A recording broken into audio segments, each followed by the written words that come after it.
Good morning po, good afternoon, good evening. Welcome sa channel ko po, Tito Noy's Vlogs. I hope nasa mabuti po kayong kalagayan mga kababayan ko. Medyo malamig-lamig pa rin po rito mga kababayan ko.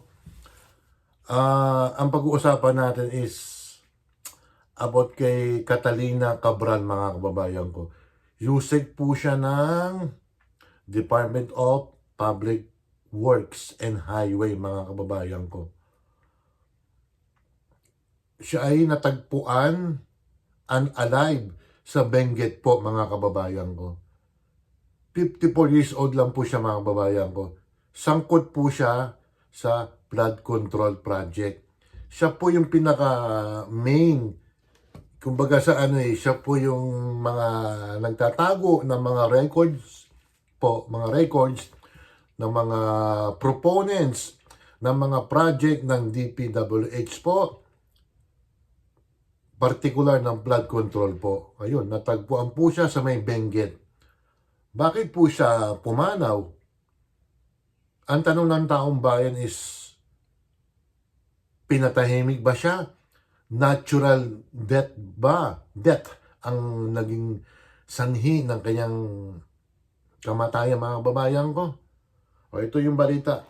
Marami pong nagdududa na kasi kumbaga sa laro na missing link siya po. Kasi yung record po nasa kanya eh. Yung computer niya po sa main office ng DPWH is missing. Nandun po lahat yung mga listahan po. Yung files po ng mga proponents nga. Ibang klaseng gobyerno nito. Wala akong pinagbibintangan po pero hindi naman tanga ang Pilipino, mga kababayan ko. Kayo mga nanonood dito, hindi po tanga ang mga Pilipino. Para sa akin lang po, opinion lang po, at opinion ng ibang tao, mukhang pinatahimik po. Ito yung plus report, mga kababayan ko. Natagpo ang walang malay si dating DPWH Undersecretary Maria Catalina Cabral. Paano walang malay? Unalive nga eh. Sabihin ni patay na po. O, sa river po, sa Benguet, Bued River ba yun? Bakit napunta ron si Cabral, mga kababayan ko? Sa Buet River sa bahagi ng Cannon Road, Barangay Campor, Tuba, Benguet. Ayon sa inisyal na impormasyon mula sa Benguet Police Provincial Office, bandang alas 3 ng hapon kahapon ay bumiyahe ang biktima kasama ang kanyang driver patungong La Union. Okay. Tuminto umano sila sa bahagi ng Cannon Road sa Camp 5 kung saan hiniling ng biktima na mapag-isa ito. Ayon sa driver, bumalik siya makalipas ang ilang oras, ngunit hindi na niya nakita ang biktima. Tinapos ang buhay niya? Or may foul play nga? Hindi natin alam, mga babayan ko. Sigurado po, yung spokesperson ng Malacanang, ganun talaga eh. Pero, subalit datapwat, kung panahon niya ni Pangulong Duterte, yung spokesperson ng Malacanang, naku, ang bilis, hindi, tinapos niya, ganun-ganun, para walang malaman ng katotohanan. Magkakaroon ng ng cover up na naman, diversionary. Huwag nyo kami lulukuhin, kayo Malacanang kayo. Nako, ewan ko sa inyo.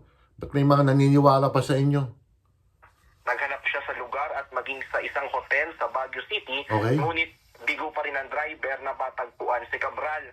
Dahil dito, nag-report siya sa pulisya bandang alas 7 ng gabi kahapon. Bakit iniwan mo? Pwede naman pumarada na medyo ilang metro kung driver ka na. Ba't iniwan mo? Agad na nagsagawa ng paghahanap ang mga otoridad at natagpuan ang biktima sa gilid ng Buet River na tinatayang 20 hanggang 30 meters sa ibaba ng kalsada. Taas nun eh. At wala na itong malay. Rumisponde ang Tuba Municipal Police Station at tuwang ang MDRMO Taas at nun. Human Protection para sa 20 to 30 meters. ng katawan ni Cabral. Nakaantabi rin ang Benguet Soko para sa mas malalim na investigasyon. Patuloy ang ginagawang pagsisiyasat ng mga polis upang matukoy ang buong detalye ng insidente. Si dating DPWH Undersecretary Maria Catalina Cabral ay idinadawit sa maanumalyang flood control 54 years project. old. At yan, ang balitang kumpirmado, sigurado, ito ang Radyo Patrol. Ayan mga kababayan ko, babasahin natin ang mga komentaryo ng kababayan natin, mga kababayan, mga titos. Sandali lang ha. Bago natin banggitin ang mga komentaryo ng mga kababayan natin, patukoy sa nangyari kay USEC Secretary Cabral. Ito pala, may report na si Congressman Lian Leviste, mga kababayan ko, na yung computer niya is missing. Bakit nawawala nga ang computer? Bakit hindi imbestigahan ng NBI, ng PNP, ng Malacanang, na si Vince Dizon, mga kababayan ko? Talagang ano to, sorry ha, pero katulad ng sinabi ko isang araw, basura na po ang gobyerno nito, mga kababayan ko. Ito si Adrian Leviste, tama, ano ba ito? Lian, sorry ha. Lian Leviste, and then si Senador Marcoleta. Ngayon, kung meron pa siyang Ito ha. Hindi mo basta-basta nakuha kung saan-saan, kundi mismong Anong nangyari? official document ba ito? Opo, ito po ay internal file mula sa opisina ni Undersecretary Cabral. At actually, akala ko may kopyan ito ang ICI. Opo. Pero bumisita din ako sa ICI. Nakakuha pala si Lian Leviste. Very good, Kong. Ikaw ang papalit sa nanay mo. Sana tuloy-tuloy ka. Huwag kang paluloko, huwag kang papadala sa sistema. Ngayong linggo at nalaman ko na nawala pala ang mga computer. Oh, yan, nawala Sec Cabral. Kaya para malaman natin ang mga proponent ng mga insertion sa budget, Ayan. maganda sana kung ibigay ng DPWH sa ICI ang files ni former USEC Cabral. Wala eh. Hindi ba kasama siya ng sunog dito yan sa Quezon City? Yung sunog, baka ilan lang ang region puro sakop yung dyan. sunog eh. Pero Hindi naman nasunog yung central office. Ganun ba? yung opisina ni USEC Cabral ang may pinakamaraming impormasyon tungkol sa DPWH budget. Kasi Ayun. opisina ni Yusek Cabral, ito yung planning services. Sa planning services na yan, lahat ng applications hawak niya eh. So meron siyang information management system, nandyan yung PCMA, nandyan yung MYPS, nandyan yung Survey 123. Alam mo, lahat ng repository ng data nandun sa services na yon. Grabe. Kaya tama yung kanyang, at ako natutuwa, nakakuha siyang ganyan bago. Senador Lacson, ang sabi mo, tatapusin mo na yung investigasyon ng Blue Ribbon Committee, flood control anomaly. Wala, ano na, yung credibility mo, Senador Lacson, kumbaga kung 100%, para sa akin is 20% na lang. Wala, nagpadala ka sa mga matataas sa opisyal. Kulang yung mga investigasyon mo eh, marami yan eh. Yung sinabi mo nga 67 na congressman eh, na nga mambabatas eh, asa na? Wala. Bago nakapag-resign yung undersecretary, ito matibay na Kaya para in-interview siya ni Alvin El Chico si Lian Leviste na dun na sa nakuha niyang files galing sa computer ni Cabral, mga babayan ko. Almost lahat ng mga mambabatas, lahat ng opisyal ng gobyerno, maybe senador or congressman, ang wala lang po sa listahan, yung finailan nila ng plunder, ng 2 plunder, at saka sa Feb 6, pa-filean nila ng impeachment again. Pangalawa, si BP Sara, walang insertion, mga babayan ko. ebidensya ito. Yung sinasabi niyang bentahan. Example ng bentahan, kayong 2 congressman. Lalapit yung Tama na yan, mga babayan ko. Ayan, kalakaran, mga babayan ko talaga yan. Bentahan, mga titos, mga titas, ang korupsyon, mga project sa DPWH. Grabe, no? Ibang klase talagang, ito talagang talamak talaga na talamak na ang korupsyon. Talagang alam na ng buong mundo, mga kababayan ko, na na talaga, terminal cancer na, mga kababayan ko. Hindi na ano. Grabe. Ang tindi, grabe. Ang sabi pa rito, mga kababayan ko, yan, authorities have confirmed the death of former DPWH Undersecretary Maria Catalina Cabral. She was pronounced dead at 12:03 a.m. December 19. Grabe. Ayan, mga kababayan ko. Yung iba rito, mga influencer na nagkokomento, malamang kakanta na yan, kaya pinatahimik.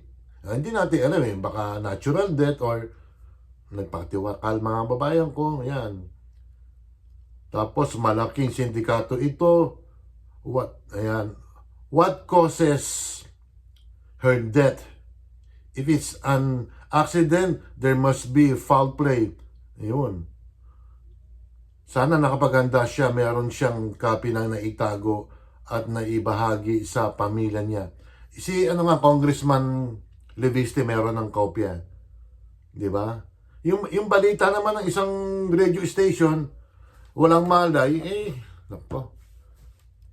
20 to 30 meters ba naman ang huhulugan mo? Hindi ka mapipinis, mga kababayan ko. Grabe, natin? Saan si Manuel Bunuan? Lumipad na patungong Estados Unidos, mga kababayan ko. Bakit hindi ipatawag? Bakit hindi hanapin? O bakit i-extradite, mga kababayan ko? Wala, bukong-buko na kayo, kayong gobyerno kayo. Ewan ko sa inyo, talagang Diyos na lang bahala sa inyo. Shoutout muna tayo, sandali lang ha. Ito na, mga kababayan ko. Wala, hindi ko pa rin mga napilistahan ko, baka nasa backpack ko or magawa na lang ako ng bago. Idadagdag ko si Myra T. Sanchez. Myra, thank you ha. Maglilirenew rin ako sa iyo. At saka sino ba yun? Sila Missy. Meron na pala, no? Ito na. Alalahanin ko pa kasi. Ate Ruby Blanc, Tisay, Cherry, Ma'am Shibe, Evelyn Official, Sinjin, Miss Yushin, Oxy, DJ Oxy, Elisa Deus, Mirna, Alcantara, marami apelido, Pretty Bones, Pretty Bones, Teacher Bones, Professor Bones, Pretty G.I. Jane, who else? Sorry. Smiley Base Channel, Tuga Michi, Tiger Fish, Shirley Mendrano, Mama Lynn Official, Amlena Vlog, Missy Rosco, Koki Hero, Mark Anthony Brionet, Franz Billy, Ken Russell, US Pinoy Adventure. Hindi ko na naman si Ken Russell. Mayang Vlogs, Jovan Di Motorista, si Chairman Kim, Nanay Eva, si BGT, si Boolano, Emina Brosas, Lag TV, Doc Juday, tama, Cecil Bacus, Kaligatan TV, Bayang Gudang, Ben Pilapil, AR Purple, si Dong Rebs, Eldong, tsaka si Rebs nga. Meron ng Norris, Ellen Cruz, sino pa ba? Junito Marinato, mga babayan ko. Ayan o, nag-i-install pa rin. Sino pa ba mga shoutout ko? Na lang, wala. Hindi ko talaga maalala. Gagawa na lang ako ng panibago, mga kababayan ko. Sino ba mga shoutout ko dyan? Yun na lang ha. Yung buod natin, yung nangyari kay Yusek, Undersecretary Yusek Catalina Cabral na pumanaw na, mga kababayan ko, na very questionable yung kamatayan niya, mga kababayan ko. Sana magkaroon ng mabulgar na ang lahat, mga kababayan ko. Pangulo Marcos, kumusta yung pinsan mo? Si Martin Romualdez. May naglabas ng video na may property sa New York daw yan, sa Park Avenue. Malapit lang dito yan sa NJ. Siguro mga 15 miles lang ang layo, mga ilang kilometro na, mga babayan ko. Yung pinsan mo, kumusta na? At saka si Bunuan, asaan? Yung ibang mga sangkot dyan. Grabe. Ngayon lang ha. Wala na akong siya shoutout na.